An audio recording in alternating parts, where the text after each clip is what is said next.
Brother ইসলাম, আমরা দীর্ঘ সময় আলেম ওলামাদের মুখে আলোচনা শুনে আসলাম। এখন অপেক্ষায় আছি কখন আব্দুল গফফার সালাফি সাহেব আসবেন। উনি এসে গেছেন, আমার পরে ইনশাআল্লাহ উনি আসবেন।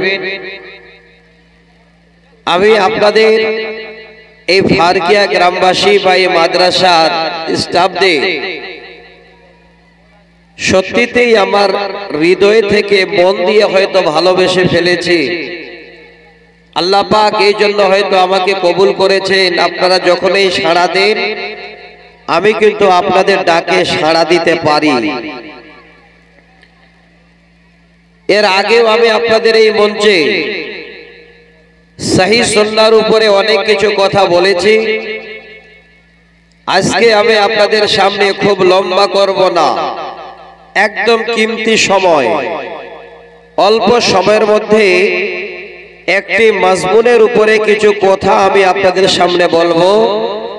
আল্লাহ তুমি আমাকে বলার এবং শ্রোতাদের শ্রবণের পরে উভয়কে আমল করার তৌফিক দিও। আল্লাহুম্মা আমিন, আল্লাহুম্মা আমিন, আল্লাহুম্মা আমিন। আজকে যেটা আমার মাজমুন, এই মাজমুনটা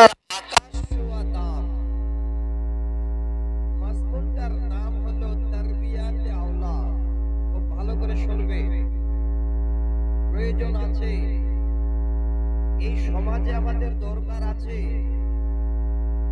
আজকে যদি আমরা আমাদের বাচ্চাদের এই তারবিয়াতে আওলাদ নামক মাজমুন শোনার পরে আমাদের সন্তানদের আমরা ঠিকভাবে গাইড না করতে পারি,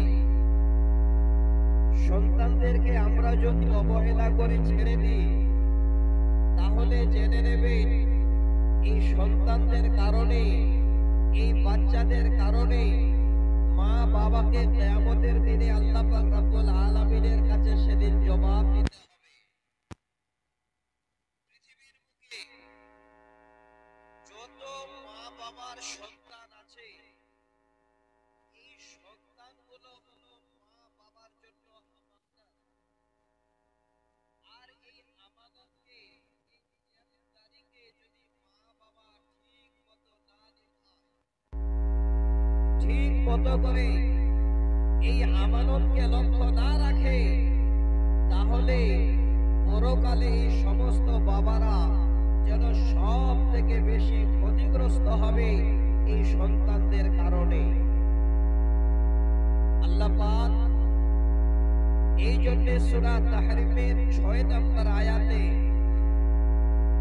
খুব পরিষ্কার করে এই শব্দগুলো আমাদের জন্য পাঠিয়েছেন। আলহামদুলিল্লাহ, ছোট্ট একটা লড়কি মেয়েটি 300 টাকা নিয়ে এসেছেন। দাদা আল্লাহ তুমি কবুল করো, আল্লাহুম্মা আমিন।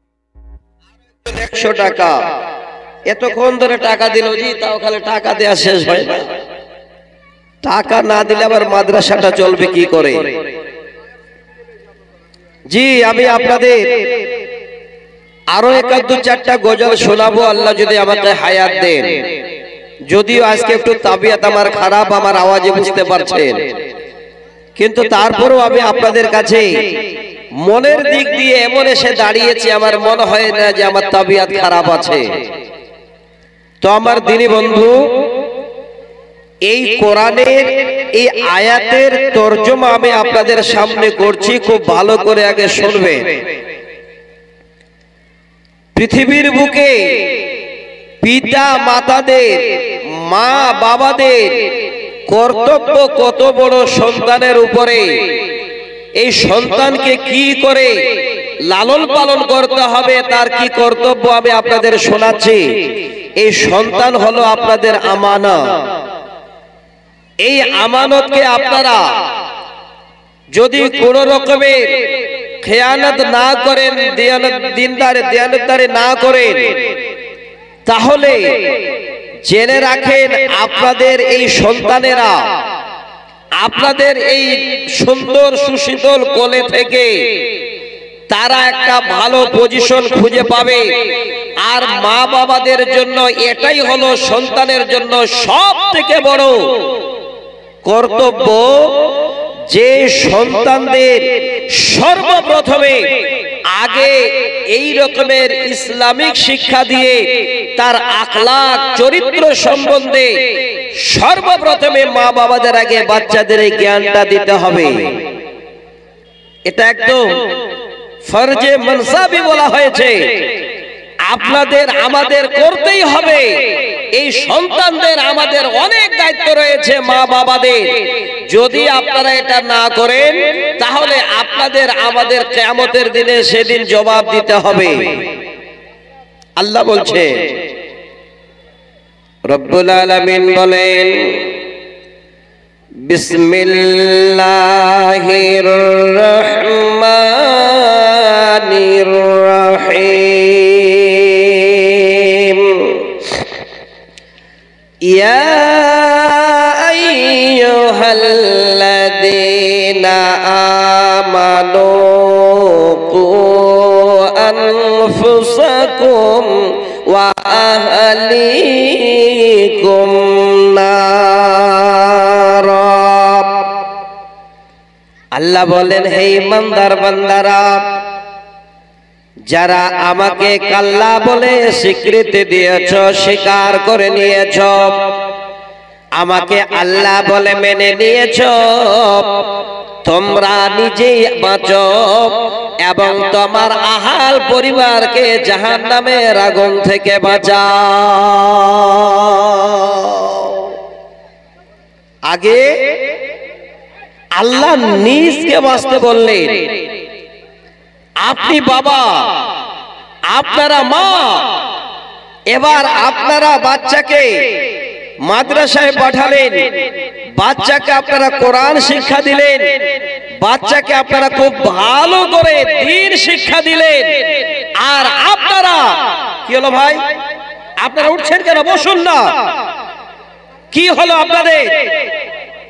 সব জায়গায় সব দিনে আপনাদের এই দেশের জালসাগুলোতে আসলেই এই রকমের একটা সমস্যা একের পর এক হয়ে যায়।